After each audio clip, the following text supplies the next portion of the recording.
Hola amigos, bienvenidos a este video tutorial. Nosotros somos alumnos de la Universidad Nacional Autónoma de Honduras del campus Centro Universitario Regional del Centro.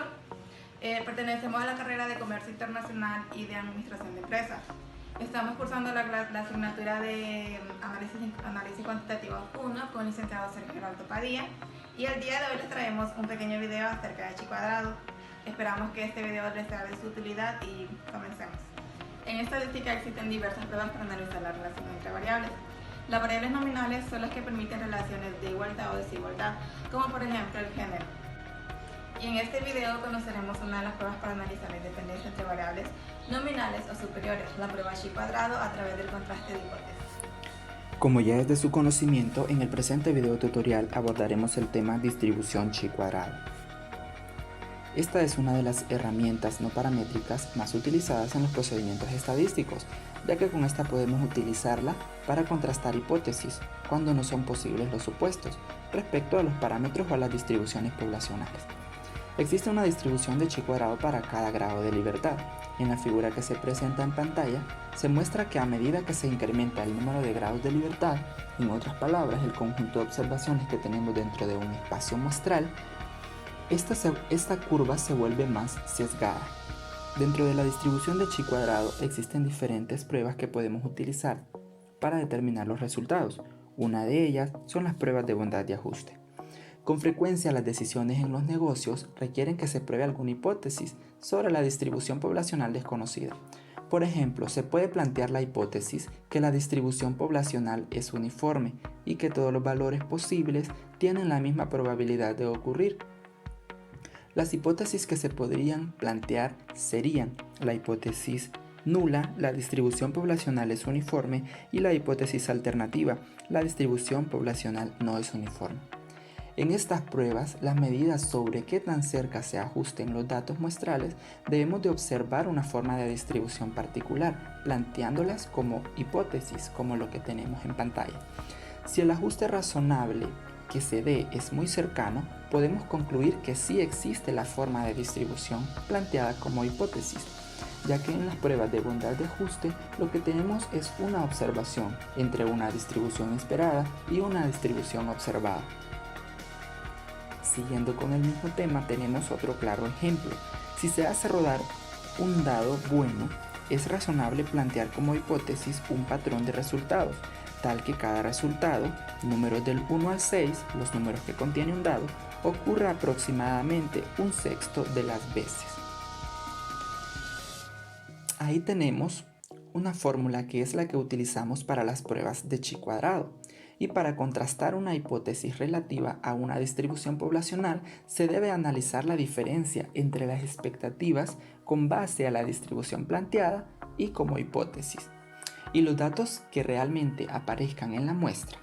Esto es precisamente lo que hace la prueba de chi cuadrado en bondad de ajuste, determinar si las observaciones muestrales se ajustan a las expectativas y toman la siguiente forma, como es la fórmula que tenemos en pantalla, que es x al cuadrado es igual a la sumatoria de 1 hasta k o sub i menos e sub i elevado al cuadrado entre e sub i, donde o sub i es la frecuencia de los eventos observados en los datos muestrales, e sub i es la frecuencia de los eventos esperados si la hipótesis nula es correcta, y k es el número de categoría o clase. Podemos leer la fórmula de la siguiente manera: chi cuadrado es igual a la sumatoria de 1 hasta el número de categoría o clase y la frecuencia de los eventos observados en los datos muestrales menos la frecuencia de los eventos esperados si la hipótesis nula es correcta. Elevamos al cuadrado y lo dividimos entre la frecuencia de los eventos esperados si la hipótesis nula es correcta. En la distribución de chi cuadrado, en las pruebas de bondad de ajuste, tenemos una tabla de valores críticos que es proporcionada como un dato estadístico. Esta nos ayuda a determinar si se puede aceptar o rechazar una hipótesis. Si el dato estadístico que calculamos a través de esta fórmula es menor que el de la tabla de valores críticos, se acepta la hipótesis nula. Y si el dato estadístico calculado mediante la fórmula es mayor al que la tabla que nos presenta los valores críticos, se rechaza la hipótesis nula y por ende debemos de aceptar la hipótesis alternativa.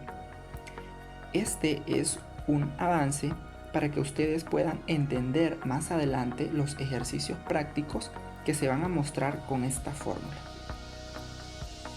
Prueba para un ajuste uniforme. Chris Columbus, director de mercado de Seven Seas Inc., tiene la responsabilidad de controlar el nivel de existencia para 4 tipos de botes vendidos por su firma. En el pasado ha ordenado nuevos botes bajo la premisa de que los 4 son igualmente populares y la demanda en cada tipo es la misma. Sin embargo, recientemente las existencias se han vuelto más difíciles de controlar y Chris considera que debería probar su hipótesis respecto a una demanda uniforme. Sus hipótesis son: la demanda es uniforme para los 4 tipos de botes. 2. La demanda no es uniforme para los 4 tipos de botes. Bien, vamos a desarrollar el siguiente ejercicio. Espero que claro para cada uno de nosotros. Donde miran ustedes el número 4, esos son los intervalos. Luego el tipo de bote. Pusimos 4 en los intervalos porque son los tipos diferentes de los botes que hay. También están lo que son las ventas observadas, las ventas esperadas y al final lo que es la fórmula del chi cuadrado, la cual vamos a explicar para que ustedes puedan comprender. ¿Cómo sacamos nosotros las ventas esperadas? Bien, vamos a tomar lo que son el total de las ventas observadas y lo vamos a dividir entre los 4 tipos de botes. Eso en cada uno de los botes que están ahí. Luego, para sacar lo que es nuestra chi cuadrada, vamos a utilizar lo que es la fórmula, la cual dice que son las ventas observadas menos las ventas esperadas entre las ventas esperadas. Si se fijan en la primera, nos aparece con un 0.75, luego el segundo tipo de bote con un 0.083, bueno, y al final varios 3, igual con la siguiente sucesivamente. Con esto nosotros vamos a podemos observar que nuestra chi cuadrada es de 1.1666 hasta terminar al 7. Creo que cada uno de ustedes lo puede observar. La hipótesis que nosotros queremos establecer es la que Chris pues asegura que existe dentro de su empresa, que es que la demanda es uniforme para los 4 tipos de botes.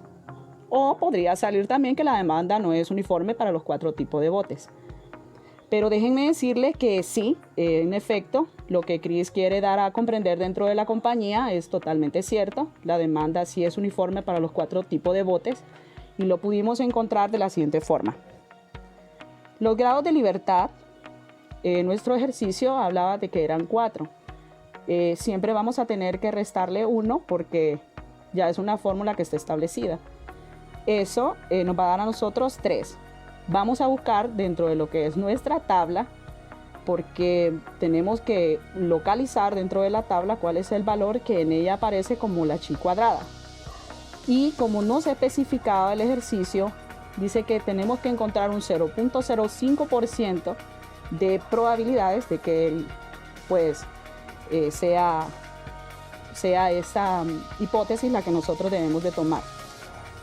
Al entrar a nuestra tabla y ubicar cada uno de los valores que nosotros hemos puesto, nos damos cuenta que el valor de la tabla es de 7.815, concluyendo que la demanda es uniforme para los 4 tipos de botes, porque quiero que tengan esto presente. El total que aparece de 1.1667 es menor que el valor de tabla. Si fuera mayor, entonces tendríamos que tomar la hipótesis número 2, pero en este caso, pues, la demanda es uniforme porque la chi cuadrada que habíamos encontrado anteriormente es menor que la que estaba en la tabla. Prueba de ajuste para un patrón específico. Esta se utiliza cuando las frecuencias observadas se comparan contra un patrón determinado, en el cual las frecuencias esperadas no son todas iguales.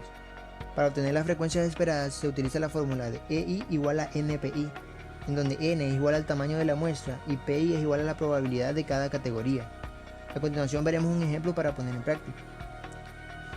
El John Dillinger First National Bank en Nueva York trata de seguir una política de extender un 60% de sus créditos a empresas comerciales, un 10% a personas naturales y un 30% a prestatarios extranjeros. Para determinar si la política se estaba siguiendo, Jay Hoover, vicepresidente de Mercadeo, selecciona 85 créditos que se aprobaron recientemente. Encuentra que 62 de tales créditos se otorgaron a negocios, 10 a personas naturales y 13 a prestatarios extranjeros, al nivel del 10%. Parece que el patrón de cartera deseado se preserva.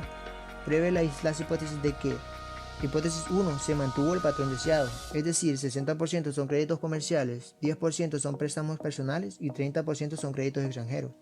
La hipótesis 2 es: el patrón deseado no se mantuvo. Si la hipótesis nula es correcta, el señor Hoover esperaría que el 60% de los 85 créditos de la muestra sean créditos comerciales. De manera que para la primera categoría tenemos que 85 por 0.60 serían 51 créditos comerciales, 85 por 0.10 sería 8.5, que son los créditos que fueron otorgados a personas naturales, y 85 por 0.30, que serían 25.5 créditos a clientes extranjeros. A continuación se muestra una tabla donde se resumen los datos. Para créditos comerciales, en las frecuencias observadas serían 62. En frecuencias esperadas sería 55. Para préstamos personales, frecuencias observadas de 10, frecuencias esperadas de 8.5. Y créditos extranjeros, a frecuencias observadas sería de 13 y frecuencias esperadas de 25.5. Aplicando la fórmula de chi cuadrado obtendríamos 8.76, con m igual a 0 y un nivel de 10% con 3 categorías de crédito. Obtendríamos el 2 de grados de libertad. Entonces, para obtener el valor crítico obtendríamos de 4.60. Luego aplicaríamos lo que sería la regla de la decisión: no rechazar la hipótesis nula si x cuadrado es menor o igual a 4.605 y rechazar si la hipótesis nula de x cuadrado es mayor a 4.605. En este caso, como 8.76 es mayor a 4.605, la hipótesis nula debería rechazarse. ¿Qué nos quiere decir esto? La diferencia entre lo que el señor Hoover observó y lo que esperaba observar, si el patrón de crédito deseado se alcanzaba, era demasiado grande como para ocurrir por simple azar. Existe solo un 10% de probabilidad de una muestra de 85 créditos seleccionados aleatoriamente pudiera producir las frecuencias observadas aquí demostradas, si el patrón deseado en la cartera de crédito del banco estuviera mantenido. Voy a hablar acerca de las pruebas de normalidad. Las pruebas de normalidad se usan para determinar si un conjunto de datos está bien moldeada por la distribución normal o no, o para calcular la probabilidad de una variable aleatoria de fondo es que se distribuye normalmente. Vamos a tratar un problema, la resolución del problema para ver cómo funciona más que todo. Las especificaciones para la producción de tanques de aire utilizados en inmersión requieren que los tanques se llenen con una presión promedio de 600 libras por pulgada cuadrada, lo que le llamamos PSI. Se permite una desviación estándar de 10 PSI. Las especificaciones de seguridad permiten una distribución normal en los niveles de llenado. Usted acaba de ser contratado en esta empresa, un importante fabricante de equipos de inmersión. Su primera tarea es determinar si los niveles de llenado se ajustan a la distribución normal. La empresa está segura de que la media de 600 PSI y la desviación estándar de 10 PSI prevalecen. Solo queda probar la naturaleza de la distribución. En este caso nuestra población pues sería 1000, que sería la cantidad de tanques. Y pues ahí nos muestran una tabla de cómo van las frecuencias distribuidas. Esto pues nos recuerda mucho a las tablas de contingencia que hacíamos en periodos anteriores, que lo dividíamos por clases y todo. Si vamos comparando, pues esta sería de 6 clases y a cada clase pues le corresponde un número de frecuencia, que quiere decir el número de casos que se encuentran entre cada secuencia, entre cada clase. Pues tenemos dos hipótesis. La primera hipótesis es que los niveles de llenado están distribuidos normalmente, y el complemento, que sería lo contrario, que no están distribuidos normalmente. Igual que antes, la prueba requiere comparar estas observaciones reales con las que usted esperaría encontrar si prevaleciera la normalidad.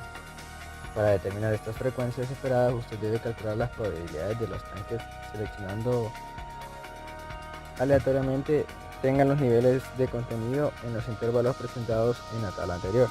La probabilidad de que un tanque caiga en el primer intervalo es que esté entre 0 o 580, así de sencillo en la primera clase.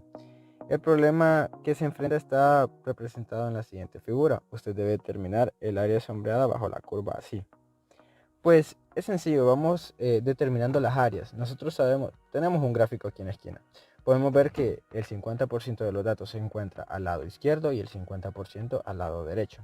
Nuestra media es 600, entonces de 600 hasta 0 hay el 50% de los datos, y de 600 hasta todo el número que queramos para la derecha, pues tenemos el otro 50% de los datos. Eso ya está dado.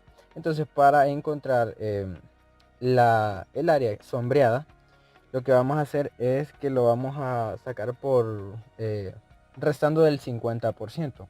Como así, miren. Vamos a sacar la diferencia entre lo que hay de 580 a 600. Y pues si vamos a las tablas, nos damos cuenta que hay un 0.4772, un 47.72%. Ese sería el área asombrada. Es lo que hay entre 580 y 600. Pero nosotros sabemos que el lado izquierdo corresponde al 50% de los datos. Si nosotros de 580 a 600 tenemos 0.4772, lo único que nos queda por hacer es restar el 0.4772 del 50% y nos va a dar ese resultado, que es igual al 0.0228. Con este resultado es con el que nosotros vamos a trabajar. Lo sacamos de la diferencia del 50%. Existe 2.28% de probabilidad de que un tanque seleccionado aleatoriamente esté entre 0 y 580 psi. La razón de que sea el 2.28% es porque a ese resultado del área sombreada lo único que hicimos es multiplicarlo por 100. Y pues ahí obtuvimos el valor del área sombreada, el porcentaje, que es igual al 2.28% de probabilidad. Y pues ya lo que queda es sacar los intervalos, ir dividiéndolo cada quien. Ya teníamos que el área sombra de 580 hasta la media, que es 600, era 0.4772. Pues podemos sacarlo también por diferencia. Tenemos dos valores y pues podemos ir trabajándolo con eso. Pero igual podemos trabajarlo sacando la diferencia también de 590 a 600. Sacamos el área sombreada de bueno, con esas coordenadas, la diferencia, y pues nos da a un total de -1. Yéndonos a la tabla es un total de 0.3413, que igual aquí tenemos una gráfica que lo representa muy bien. Recordamos que estamos trabajando en el 50% de los datos. Ya lo habíamos sacado anteriormente, el de 580 a 600, que era 0.4772. Pues vamos a seguir conociendo. La probabilidad de los intervalos restantes se calculan igual. Están en la siguiente tabla, junto a las frecuencias esperadas. Igual que antes, las frecuencias esperadas son... bueno, tenemos que multiplicar la probabilidad por el número de la población, más que todo. Para el primer intervalo obtendríamos eso. Teníamos el área asombrada de 0.0228. Lo multiplicamos por el total de la población y nos va a dar a 22.8. Se desea probar la hipótesis al nivel del 5%, debido a que tanto la media poblacional como la desviación estándar son dadas y no tiene que estimarse. M es igual a 0. Existen la cantidad de clases, que son 6, y bueno, en la tabla de frecuencias están las 6 clases, de manera que los grados de libertad son K-1. Como son 6 clases, le vamos a restar 1 a la cantidad de clases, pues tenemos un total de 5. Se encuentra que el valor crítico es de 11.7. Nosotros básicamente lo que vamos a hacer en este paso es comparar el valor crítico, si es mayor o menor de acuerdo a la observación que se nos hace. Aquí tenemos nuestra tabla. En esta pues lo único que hicimos es sacar las diferencias entre cada una de los intervalos que se ponían. Estas son nuestras 6 clases de igual forma, y pues esta parte ya la teníamos, que es la frecuencia real y la sumatoria que nos da a 1000, que es nuestra población de barriles. Pues la suma de las probabilidades siempre nos tiene que dar a 1, en este caso, porque estamos trabajando con la misma muestra. Y las frecuencias esperadas, pues esto vendrían significando los valores óptimos para trabajar. Los valores, bueno, la frecuencia real tendría que estar cercana a la frecuencia esperada, porque estos nos presentan los resultados óptimos para lo que estamos buscando. Vamos a pasar a la siguiente.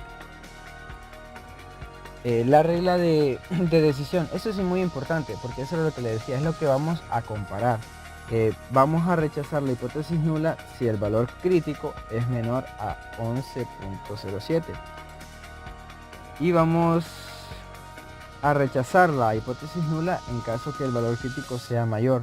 O sea, si está menor no la rechazamos, y si es mayor pues va a ser rechazada, porque varía demasiado con los datos que tenemos, y pues quiere decir que no son datos confiables.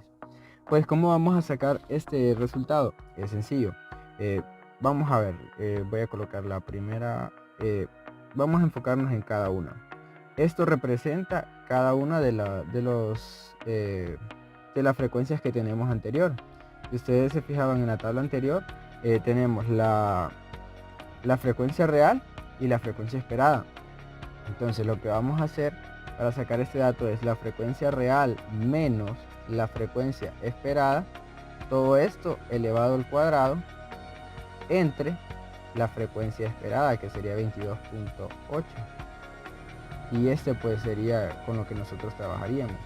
Vamos a hacerlo con cada una de las clases que tenemos ya dadas. Si ustedes se fijan, pues ahí está el resultado. El resultado pues nos da a 8.63. Si lo comparamos, esto es menor que 11.07 y la regla de decisión está clara, dice que no lo vamos a rechazar si es menor a 11.07. Ese es nuestro valor crítico. Nuestro valor crítico es igual a 8.63 y pues por ende no lo rechazamos. En la parte de abajo pues obtenemos, bueno, es más que todo una descripción. No debe rechazarse la hipótesis, y las diferencias que hay entre los resultados que obtenemos pues pueden ser atribuidos a error de muestreo nada más. Tenemos una gráfica en la parte de abajo que nos muestra los valores óptimos, que vendría representando el pico de la gráfica, y los valores que tenemos que rechazar. Si notamos bien, dice que después de 11.07 el resultado tendría que ser rechazado. Continuando con la presentación, pues les voy a hablar acerca de las tablas de contingencia, una prueba de independencia. El chi cuadrado también nos permite la comparación de dos atributos para determinar si existe una relación entre ellos. Es sencillo de plantear, esto lo mirábamos en el parcial anterior, con dos atributos se comparan para obtener un resultado que los relaciona. Tenemos un ejemplo. El ejemplo dice: un minorista desea descubrir si existe una relación entre los niveles de ingreso de los consumidores y su preferencia por su producto. Los gerentes de producción siempre se interesan por la relación que pueda existir entre productividad de sus empleados y tipo o grado de capacitación que recibieron. Wilmar Quito es la directora de investigación de productos Dow Chemical. En su proyecto actual, la señora Quito debe determinar si existe alguna relación entre la clasificación de efectividad que los consumidores asignan a un nuevo insecticida y el sitio, urbano o rural, en el cual se usa. De los 100 consumidores a quienes se les practicó la encuesta, 75 vivían en zonas urbanas y 25 en zonas rurales. La tabla de a continuación resume las clasificaciones hechas por cada consumidor en una tabla de contingencia como las que presentamos en el capítulo 4. Pues acá pues podemos ver claramente que tenemos una tabla de 3 filas y de 2 columnas. No vamos a contar la fila de totales ni la columna de totales. Estos son los resultados que provienen de las filas y de las columnas. Básicamente lo que tenemos que sumar es esta fila y estas dos columnas. si podemos notar, es de 3. La parte de abajo pues suma los totales de cada atributo. Tenemos el atributo A, que implicaría la clasificación, los que están por encima del promedio, promedio y debajo del promedio, y el atributo B, que es la ubicación, urbano o rural, y los totales. Bueno, ahí está la descripción completa acerca de lo que se plantea en el ejercicio. Propone que de nuestro 100%, el 25% proviene del área rural y el 75% del área urbano. Y nos da el resto de datos en base a si está encima del promedio, promedio o debajo del promedio. La señora Quito desea comparar el atributo B, que es la ubicación, con el atributo A, que es la clasificación del producto. Y pues tenemos dos hipótesis. La clasificación y la ubicación son independientes, o la clasificación y la ubicación no son independientes. Igual tenemos el complemento. El 31% de los usuarios clasificaron el producto por encima del promedio. Luego, el 31% de los 75 residentes urbanos y el 31% de los residentes rurales deberían dar esta clasificación si la clasificación y la ubicación son independientes. La tabla resultante de las frecuencias observadas y esperadas sería la siguiente. Podemos revisar que es básicamente lo mismo. Si recordamos el ejercicio anterior, pues obteníamos a base de lo que se observaba, obteníamos lo que se esperaba, que es el dato óptimo, que es como si la empresa presentara estos números exactamente, pues obtendría el valor óptimo. Pero no podemos tener 0.25 personas que desarrollen algo, entonces aquí varía tenemos que buscar un resultado que se acerque más a esos datos en base a los que ya tenemos. Pues tenemos, yo le agregué, aquí están las observadas. Primero va a ser la observada, que es la que ya teníamos. Primero va a ser la observada y luego la esperada respectivamente, por decir algo, por encima del promedio con su respectivo total, para que lo vayamos entendiendo bien la tabla. Del atributo A podemos ver por encima del promedio observado 20, esperado 23.25. Ese 23.25 sale de multiplicar este valor en porcentaje, puede ser 0.75 por 31, o al revés, 0.31 por 75, va a dar exactamente el mismo resultado, eso no va a variar. Y así pues para cada unión, para cada intercepto de cada gráfica, por ejemplo, vamos a ver, algo así más o menos, para que se mire más claro la multiplicación de esto.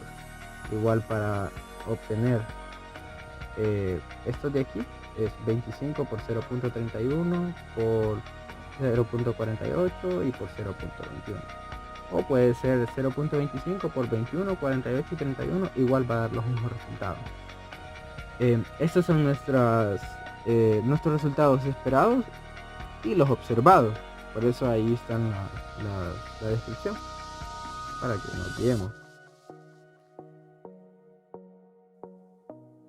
Seguimos con lo de la tabla. Podemos revisar que el planteamiento es exactamente el mismo.